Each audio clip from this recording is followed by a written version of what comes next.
So this is my response video to Thelma and Louise. I really enjoyed it. I felt like it was definitely a feminist portrayal of having like agency and autonomy over your decisions. And I just really liked how it showed very early on kind of the societal norms that they're supposed to fit into, and quickly kind of how they start challenging it and then ultimately breaking it. So I'm just going to go over a couple scenes that I thought really kind of captured the feminist moment and kind of how society kind of pigeonholes women into certain stereotypes.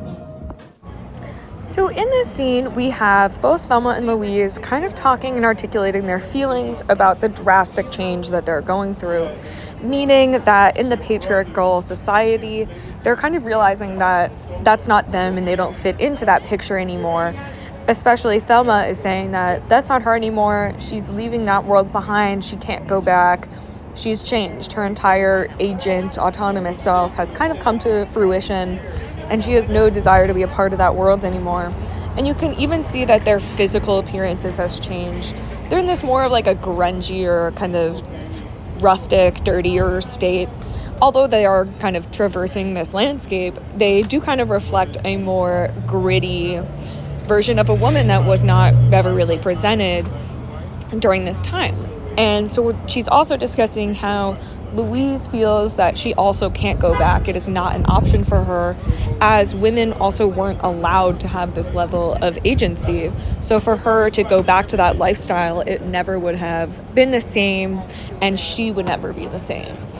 So I think this is really important in the entire turn of the movie, as it's describing how women don't have to come back to these lives and shouldn't have to go back to these lives, because being their aegis and autonomous selves are truly what's more important and what is going to be most fulfilling to them ultimately. And it shows the catastrophic effects that during this time, if a woman made such a bold choice, they wouldn't be able to go back. That is my take on specifically that scene, where I feel like both the women are kind of resonating with their newer selves. They're kind of denying and getting rid of the patriarchal society that they've been living under and trying to just live their full feminist selves, or just their most agent, autonomous selves.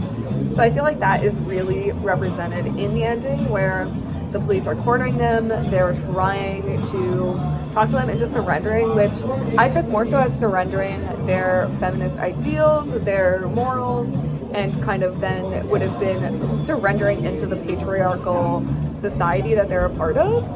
So instead, they keep on going into Mexico, past the Grand Canyon, and so it's kind of them pushing their femininity and their agency. So I really liked the message and everything that came from it, and yeah.